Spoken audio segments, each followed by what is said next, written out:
ओम। शुक्ला जी जी ओम। नमस्कार, मेरी आवाज आ रही है आपको? आ रही है जी। ओके। ये अभी ये क्या ऋषिकुल जी का कैमरा ऑफ है, उनसे एक बार बात हो जाएगी हाँ तो स्टार्ट करेंगे। जी जी जी। सर लाइव स्टार्ट हो चुका है। भगवान सर आप स्टार्ट करें। चलिए मैं शुरू जी करता हूँ। नमस्कार। नमस्कार, मैं भगवान दास दिल्ली, कोऑर्डिनेटर ऋषिकुल योग पीठ परिवार की तरफ से आप सबका स्वागत करता हूं। और आज का सत्र प्रारंभ करने से पहले हम ईश्वर की वंदना करते हैं। आइए कमर गर्दन सीधी करें, कोमलता से आंखें बंद करें, गहरा लंबा सांस लें। ओम भूर्भुवः स्वः तत्सवितुर्वरेण्यं वरेण्यं भर्गो भर्गो देवस्य धीमहि देवस्य धीमहि धियो यो नः प्रचोदयात्। प्रचोदयात्। ओम। नमस्कार। जी नमस्कार। आज का सत्र मैं अनुपम जी से अनुरोध करूंगा कि वो आचार्य जी को आमंत्रित करें और उनका स्वागत करें। धन्यवाद। प्रणाम सर।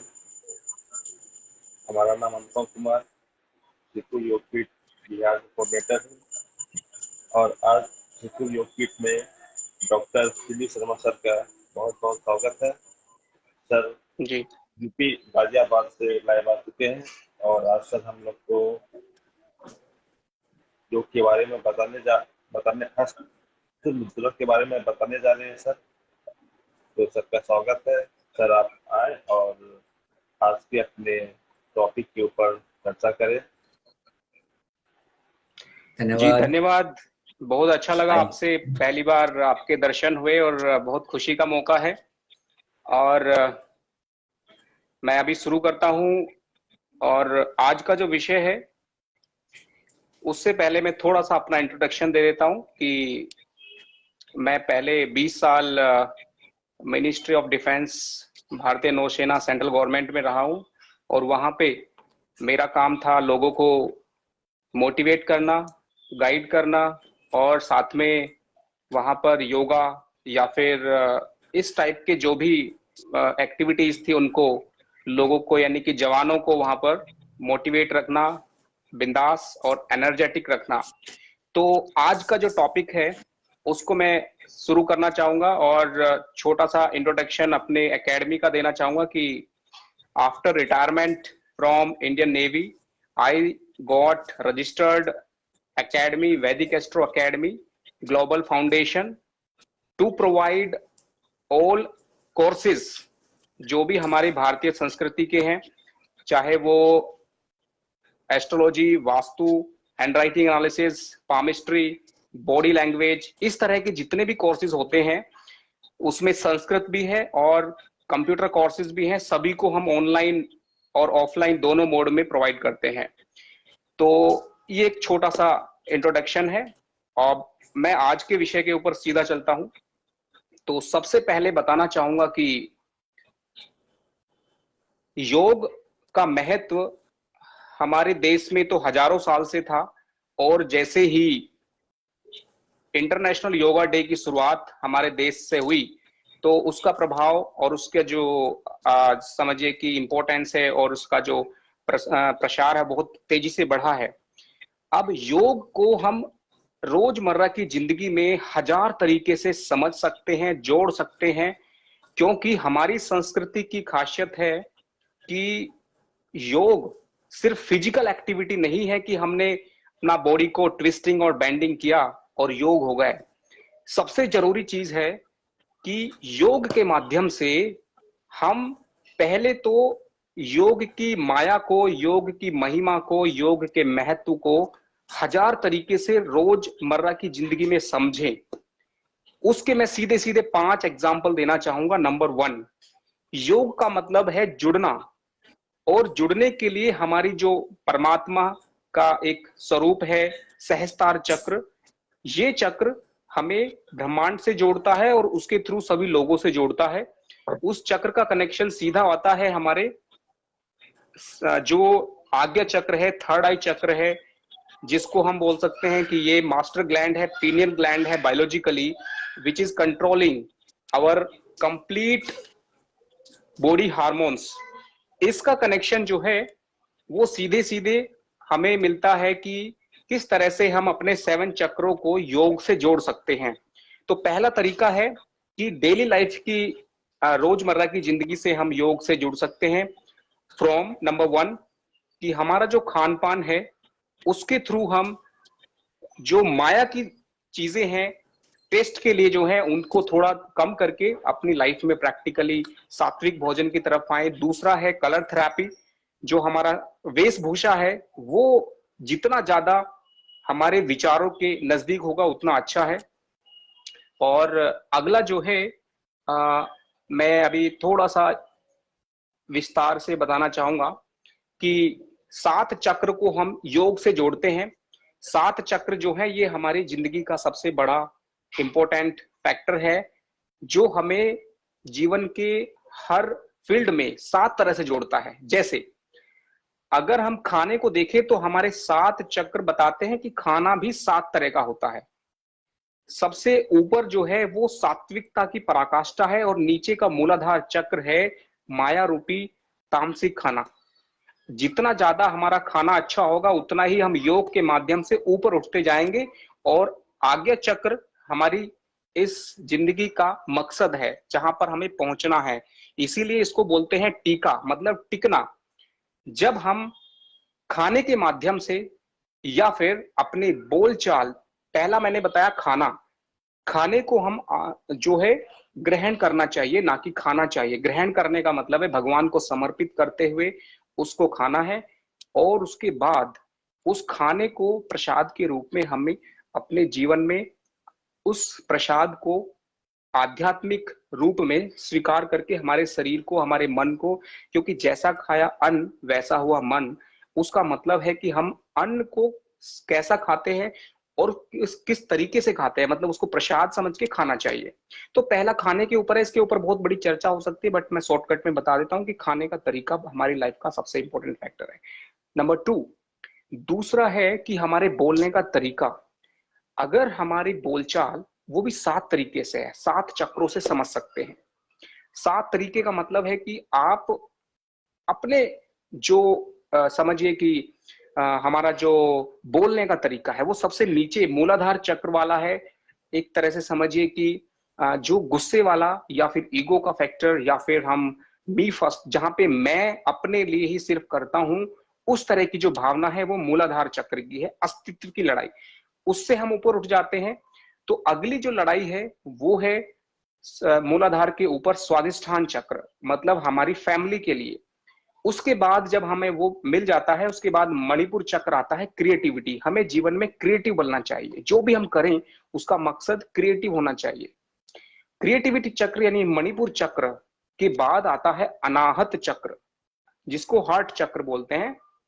उसका मतलब है कि हम अनाहत, अनआहत यानी कि किसी की बातों से, किसी के बिहेवियर से, किसी की सफलता से, किसी की सिचुएशन से अपने आप कोई भी नकारात्मक दृष्टिकोण ना रखे, अनाहत रहें।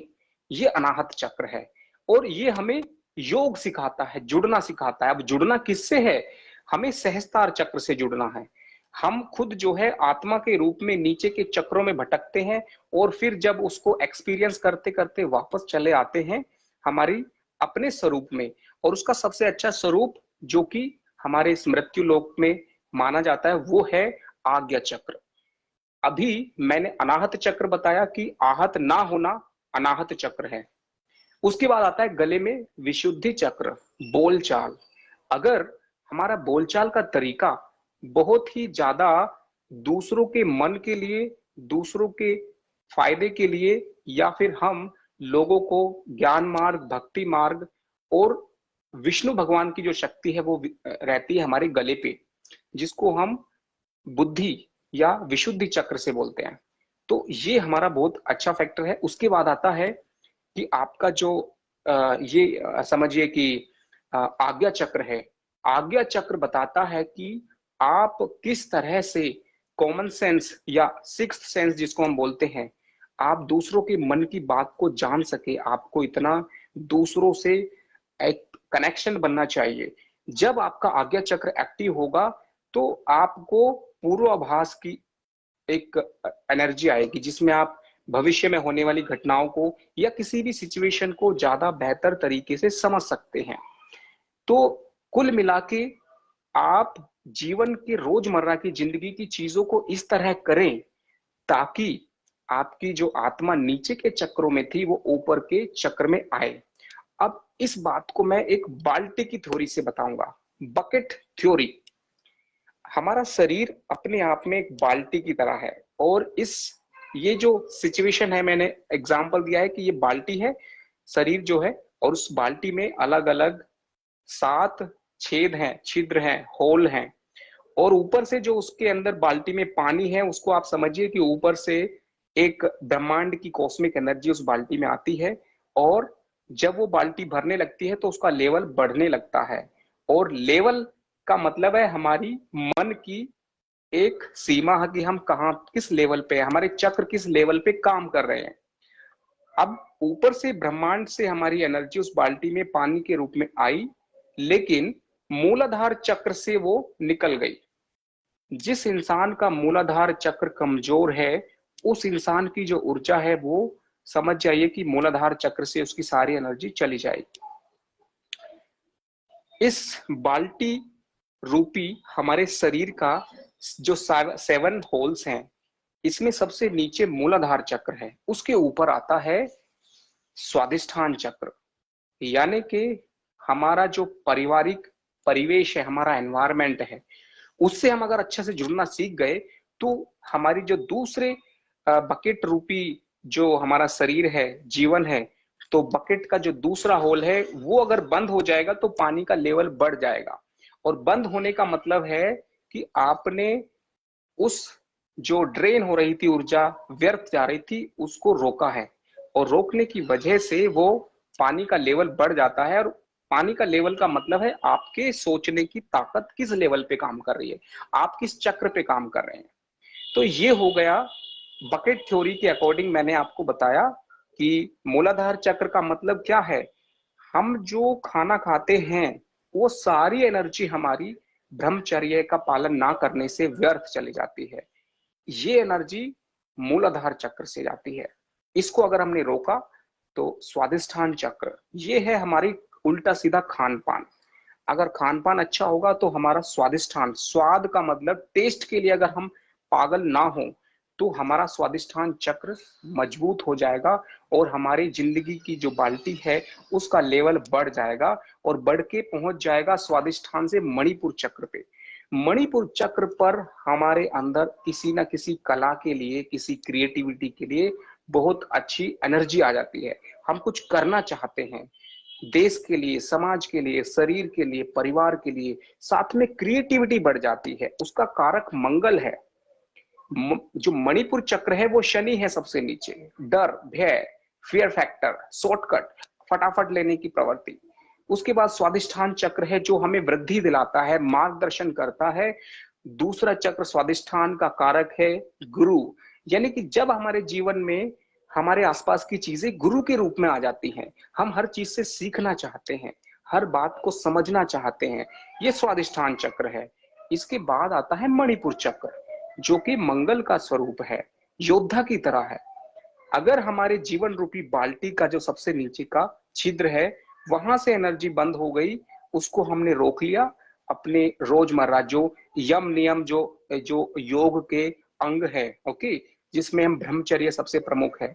उसके बाद दूसरा है स्वादिष्ठान, खान पान अगर अच्छा होगा। तीसरा जो होता है वो मणिपुर है, जब हम किसी खास फील्ड में, किसी क्षेत्र में ऊर्जावान होकर बहुत ज्यादा अच्छे से मेहनत करते हैं, तो ये मणिपुर चक्र है। मणिपुर के बाद आता है अनाहत, जब हमारे अंदर कोई क्रिएटिविटी, टैलेंट हो, और उसके बाद हम किसी भी रूप में अगर समाज से, लोगों से अच्छे से जुड़ना जानते हैं, तो हमारा अनाहत चक्र मजबूत हो जाता है। और उसकी वजह से हमारे जीवन की जो ये जो ब्रह्मांड स्वरूप ऊर्जा है, ये ऊर्जा हमारी ऊपर बढ़ने लगती है।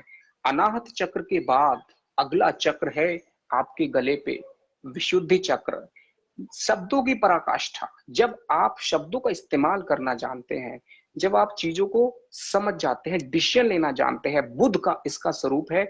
बुद्ध का मतलब होता है बुद्धि, विवेक, डिसीजन मेकिंग।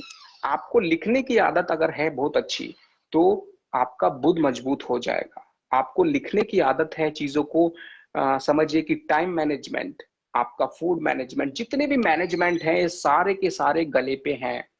जिस इंसान का गला अच्छा है, शब्द अच्छे हैं, विशुद्धि चक्र अच्छा है, विष्णु भगवान की अनुकंपा है, ओके, और सरस्वती माँ का आशीर्वाद, ये सारे हमारे शब्दों में है, हमारी वाणी में है, ये विशुद्धि चक्र है। तो अगर विशुद्धि चक्र अच्छा होगा, बोलचाल अच्छी होगी, हमारी वाणी अच्छी होगी, तो अपने आप हमारे अंदर कॉमन सेंस बढ़ के हमारे आज्ञा चक्र को एक्टिव करेगी। आज्ञा चक्र जिसका अच्छा होगा, उस इंसान को कॉमन सेंस, दूसरों के मन को जानने की शक्ति बढ़ जाएगी, दूसरे इंसान की प्रॉब्लम को समझने की शक्ति बढ़ जाएगी, प्लस आप एक अच्छा सॉल्यूशन दे सकते हैं। ये आज्ञा चक्र की महिमा है। तो योग क्या है? हम जो एक्सरसाइज करते हैं, योग में जितने भी आसन हैं, उनमें सभी में एक खास बात है। वो क्या है? कि हम ध्यान लगाते हैं, हम फोकस करते हैं, हम प्राणायाम पे, सांस पे ध्यान देते हैं, ताकि हमारी जो इंद्रियों रूपी जो बाहरी दुनिया से कनेक्शन होके हमारी एनर्जी जो नेस्ट हो जाती है, वेस्ट हो जाती है, वो एनर्जी सेव होना स्टार्ट हो जाती है और ऊपर उड़ना स्टार्ट हो जाती है। इड़ा, पिंगला और सुषुम्ना जो नाड़ी हैं, वो क्या है? इड़ा और पिंगला हार्ट और माइंड के दो स्वरूप हैं। हमारे शरीर में अर्धनारीश्वर है, स्त्री और पुरुष, mind and heart, result oriented and heart oriented, process oriented and mind oriented. चीजों को पाने की इच्छा बल्कि चीजों को देने की इच्छा। हार्ट एंड माइंड, हार्ट कहता है देने के लिए, माइंड कहता है पाना, डिजायर है। माइंड राहु है, हार्ट केतु है। तो ज्योतिष के माध्यम से भी इस विषय को समझ सकते हैं। मैं सीधे सीधे 5 उपाय बताता हूं कि किस तरह से आप अपने चक्रों को एक्टिव कर सकते हैं, अच्छा कर सकते हैं। नंबर 1, अपने आज्ञा चक्र को मजबूत सबसे पहले करें। ये अपना यहाँ पर टीका लगा सकते हैं, नहीं तो आप डेली रुमाल रखें पानी में भिगो के फोरहेड पे, और उस रुमाल से आप कोशिश करें कि आपका आज्ञा चक्र मजबूत हो। उससे क्या करना है, पानी में भिगो के 15 मिनट के लिए डेली आपको दोपहर के टाइम पे रिलैक्स करना है माइंड पे, तो ये आपका आज्ञा चक्र मजबूत होगा। दूसरा रुमाल लेके आपको गले पे रखना है ताकि विशुद्धि चक्र मजबूत हो। तीसरा है राइटिंग एबिलिटी, लिखने की आदत डालें। पंचुअल बनेंगे तो मंगल मजबूत होगा। शब्दों का, बोलने का, भाषण, स्पीच थेरेपी करेंगे, बोलने के लिए प्रैक्टिस करेंगे, तो आपका विशुद्धि चक्र मजबूत होगा और आपकी चक्रों में ऊपर एनर्जी आएगी। अगर आपको रोज जीवन में जल्दी उठने की, समय पर उठने की, जल्दी उठने की और टाइम पे सोने की आदत है, तो ये आपके जो मूलाधार चक्र है उसको मजबूत करेगा। अगर आप खान पान के अंदर त्याग की भावना रखेंगे कि जो टेस्ट वाला खाना है, जो तामसिक हो सकता है या फिर राजसिक हो सकता है, या फिर जो बाहर का खाना है जिसको हम बोलते हैं फास्ट फूड जिसे हम बोलते हैं, उसको अगर आप नहीं खाएंगे तो अपने आप आपका स्वादिष्ठान चक्र मजबूत होगा और उस वजह से आपकी जिंदगी की जो ऊर्जा है, दैवीय शक्ति है, वो आपके अंदर बढ़ेगी। क्योंकि पुरुष, हमारा जो शरीर है वो एक दैवीय शक्ति से बना है, लेकिन हम इस माया में इतने बिजी हो जाते हैं कि हम उस शक्ति को साइड कर देते हैं, समझ नहीं पाते हैं, इस्तेमाल नहीं करते हैं, उसको जागृत नहीं करते हैं, उसको अपने जीवन में धारण नहीं करते हैं। अगर हम गायत्री मंत्र भी पढ़ते हैं तो उसका मतलब है कि जो ब्रह्मांड की शक्ति है वो हमारे अंदर आए, फ्लो करे और हम खुद एक ब्रह्मांड स्वरूप बन जाएं। यत्र पिंडे तत्र ब्रह्मांडे, जैसा शरीर वैसा ब्रह्मांड। तो ब्रह्मांड जिस तरह से शक्तिमान है, हमारा शरीर भी वैसे ही शक्तिमान है। लेकिन वो कैसे होगा? जब हम अपने 7 चक्रों को समझे और उपाय करें। उपाय मैंने बताए, सबसे पहला है कि आप ब्रह्मचर्य के माध्यम से अपनी ऊर्जा को बचाएं। दूसरा, खान पान अपना ठीक करें। तीसरा, मणिपुर चक्र मतलब किसी ना किसी फील्ड में एनर्जेटिक बने। अनाहत चक्र किसी की बात का बुरा ना माने, ईगो फील ना करे, हमेशा सम्मान की भावना रखे, हमेशा दूसरों को रेस्पेक्ट करे, तो अनाहत चक्र मजबूत होगा। अगर आपका बुद्ध मजबूत होगा, बोलने की शक्ति, टाइम मैनेजमेंट, आपका जो कोई भी डिसीजन लेने की शक्ति है, कोई भी मैनेजमेंट है, कोई का प्लानिंग है, आपका डिसीजन मेकिंग, सारी चीजें गले से जुड़ी हैं, विशुद्धि चक्र से जुड़ी हैं, बुद्ध से जुड़ी हैं। आप कोशिश करें कि आप रोज चीजों को प्लान अच्छे से करें, उनको अंजाम दें, अच्छे से समय पर इंप्लीमेंट करें, पंचुअल बने लाइफ में, ये अपने आप हो जाएगा। उसके बाद आता है आपका आज्ञा चक्र। आज्ञा चक्र और गले के बीच में हमारी लिप्स यानी कि हमारी जबान है, हमारे बोलने का तरीका है, ये अच्छा होगा तो अपने आप ही आपके थॉट्स इंप्रूव हो जाएंगे। आज्ञा चक्र के लिए मैंने बताया रुमाल का उपाय। मणिपुर चक्र के लिए बकेट थ्योरी है, जिसमें आप एक पानी की बाल्टी लेंगे, उसमें नमक डालेंगे 1 चम्मच, और पैरों को भिगो के 15 मिनट के लिए आधी बाल्टी पानी में पैर रखेंगे दोनों, 1 चम्मच नमक डाल के रखेंगे। 15 मिनट अगर रोज आपने किया तो आपके शरीर की नकारात्मक ऊर्जा उस बाल्टी में चली जाएगी, क्योंकि नमक पानी के साथ जब मिलता है तो ये इलेक्ट्रोलाइट बनाता है, एनर्जी को, नेगेटिव एनर्जी को खींच लेता है, और आपके शरीर के अंदर नेगेटिव एनर्जी, थॉट्स जो अनस्टेबल होते हैं, नेगेटिविटी आते हैं, वो सब चली जाएगी। तो ये मेरा आज का कम टाइम में मैंने आपको बताने की कोशिश की है। विस्तार से अगर जानना है तो आपको हमारे जो एकेडमी के कोर्सेज हैं उससे जुड़ सकते हैं। उसमें आपको डेली व्हाट्सएप ग्रुप पे बहुत अच्छे अच्छे आर्टिकल्स मिलेंगे, अनुभव वाले, एक्सपीरियंस वाले उपाय मिलेंगे, डेली लाइफ को कैसे इंप्रूव किया जाए, हेल्थ अच्छा कैसे किया जाए, आप ज्यादा उम्र में भी कम उम्र के कैसे दिखें, कैसे आपके अंदर एक डिवाइन इफेक्ट आए और वो आपकी लाइफ को बेहतर बना सके। आप बहुत सारे सब्जेक्ट कम टाइम में सीख सकते हैं, उसका सीधा कनेक्शन इन 7 चक्रों से है। और ये 7 चक्र को योग के माध्यम से, जो हम योग करते हैं उसमें 3 लेवल हैं। पहला फिजिकल, हम जब वार्म अप करते हैं, फिजिकल एक्टिविटी करते हैं, ये मणिपुर चक्र है। जब हम उस योग को आनंद से करते हैं तो ये स्वादिष्ठान चक्र है। उस योग के अंदर जब हम एक कला करते हैं या फिर हम उसके अंदर एक्सपर्ट बन जाते हैं तो ये मणिपुर चक्र एक्टिव हो जाता है।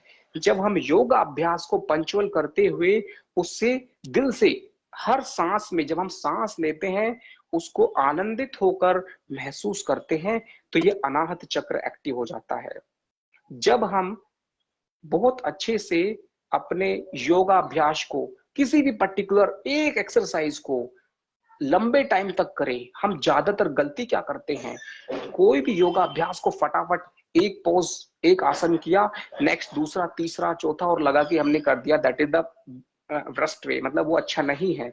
बेस्ट तरीका है कि आप एक बार सारे आसन सीखने के बाद आप कोशिश करें कि एक आसन में कम से कम 15-20 मिनट तक बैठने की आदत डालें। ओके, वो आपके लिए अच्छा रहेगा। उसके बाद आपको कोशिश करनी है कि रोज जो मैंने उपाय बताए 7 चक्रों के, उनको आपको जरूर फॉलो करना है। और आप मेरे व्हाट्सएप से भी जुड़ सकते हैं 8281974063। वहां पर आपको फ्री कोर्सेज मिलेंगे जो आपको व्हाट्सएप ग्रुप में डेली आएंगे। वहां पर आपको मटेरियल मिलेगा, पीडीएफ एंड ऑल, ये सारी चीजें। किसी का अगर सवाल है तो आप पूछ सकते हैं। मेरी तरफ से आज का ये सेशन कंप्लीट हो चुका है। आपका कोई सवाल है तो मैं अगले कुछ सेकंड के लिए आपके किसी सवाल को लेने के लिए तैयार हूं, और बाकी हम फिर मिल सकते हैं। ओके, तो मुझे उम्मीद है कि आज का जो सेशन है ये आपको जरूर अच्छा लगा होगा। इसके अंदर मैंने बिल्कुल सिंपल तरीके से बताया है कि हमारा शरीर एक बाल्टी की तरह है, उसमें 7 होल्स हैं। जिस होल को हम मूलाधार चक्र वाला होल अगर बंद किया तो वो हमारी मूलाधार चक्र की ऊर्जा रुकी रहेगी। ऐसे ही सारे चक्रों को मैंने समझाया है। इस जो भी मैंने आपको बताया है, सारी वीडियो को अगर आपको पाना है तो ये वीडियो भी मैं आपको रिकॉर्ड किया हुआ है, इसको मैं आपको दे दूंगा। और इसके अलावा भी आपके कोई सवाल है तो आप कमेंट बॉक्स में डाल सकते हैं या फिर मेरे व्हाट्सएप नंबर 8281974063 पर भेज सकते हैं। कोई आपको कोर्स है, कोई आपको हॉरोस्कोप एनालिसिस कराना है, या फिर आपको कोई भी palmistry, astrology, vastu, face reading, body language, voice analysis, किसी भी टॉपिक पे आपको कोई सवाल है तो आप जुड़ सकते हैं। आज के लिए इतना ही, फिर मिलेंगे। धन्यवाद। जय श्री राम।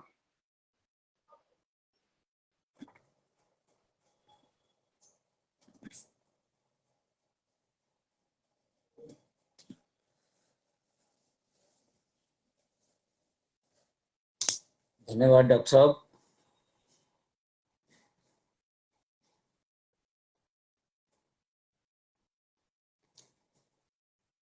आपका बहुत बहुत शुक्रिया जो आज आपने अपना कीमती समय निकालकर इस सत्र को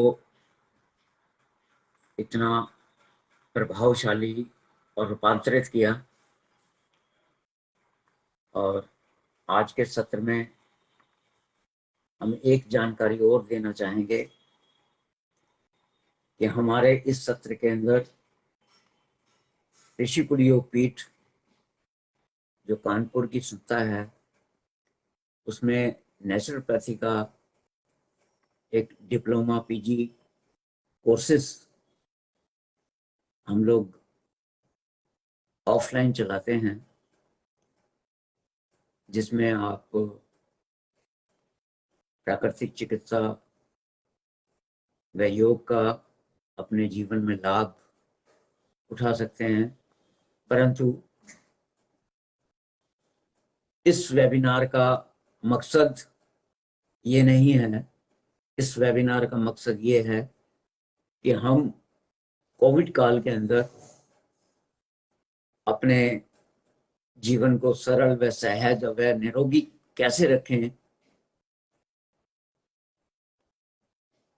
इस सत्र में अधिकतर जनमानस को किस प्रकार शारीरिक व मानसिक लाभ दे सकें, यही हमारी कोशिश रहती है। और हम नए नए प्रवक्ता अलग अलग विषय पर जो वक्तव्य देते हैं उसमें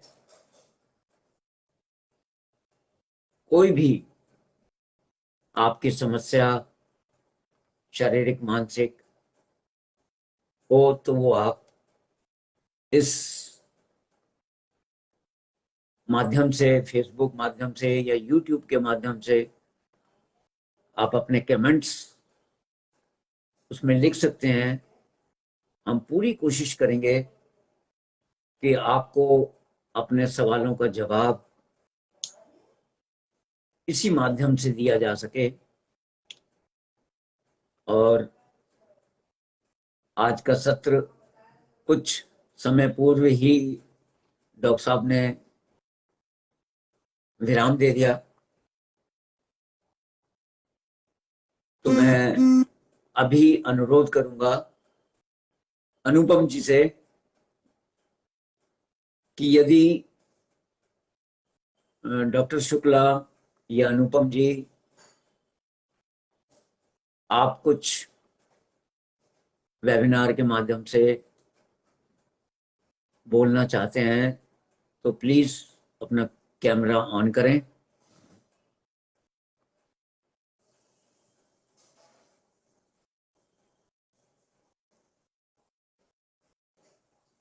ठीक है, धन्यवाद। अभी मैं कुछ विशेष जो हमारी सूचनाएं हैं वो मैं इस वेबिनार के माध्यम से देना चाहता हूं। आज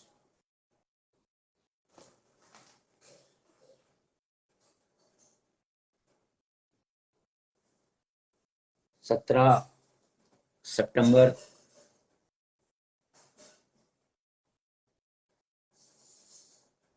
को फिर से हम शाम के 7 बजे मुलाकात होगी। आज 16 सितंबर वेबिनार शाम का 7 बजे से 8 बजे हम प्रतिदिन इसको हम प्रस्तुत करते हैं। जो भी साधक व वक्ता इसमें अपना योगदान व आहुति देना चाहते हैं, हमारे इस वेबिनार के साथ जुड़ सकते हैं। और वेबिनार की जनमानस की सेवा में सहयोग दे सकते हैं।